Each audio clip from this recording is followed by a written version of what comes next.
Hillary Clinton finds herself out ahead of Trump in fundraising and campaign organization. But as Jim noted, fresh polls from battleground states, Pennsylvania and Ohio, show that regardless of her few good weeks and a rough few for Mr. Trump, the two candidates remain neck and neck in two very valuable pieces of electoral wealth.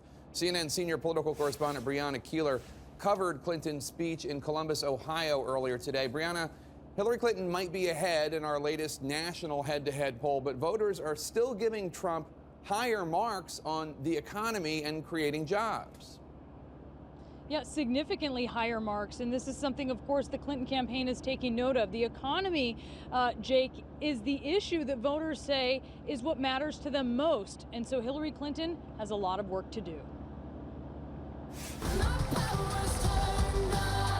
Hillary Clinton hitting Donald Trump on his experience as a businessman. He's written a lot of books about business. They all seem to end at chapter 11.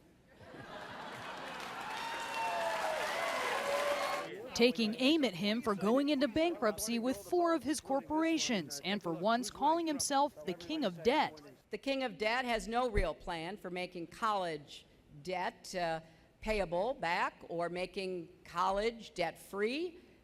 This is a crisis that affects so many of our people. He has no credible plan for rebuilding our infrastructure apart from the wall that he wants to build.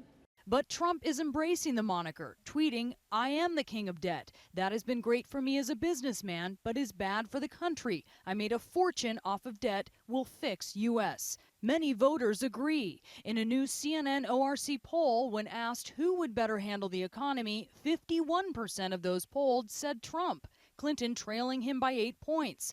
Her campaign is trying to change that, putting up a new website in conjunction with her economic speech, theartofthesteal.biz, a play on his best-selling book, The Art of the Deal, and releasing a video about Trump's unsuccessful business ventures.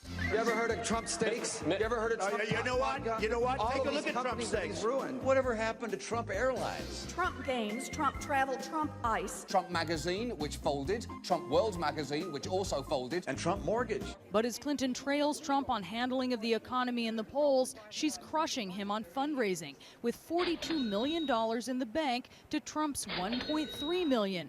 That's not her only advantage over the presumptive GOP nominee. The latest CNN poll also shows voters see Clinton as having the better temperament to serve as president by a 24-point margin.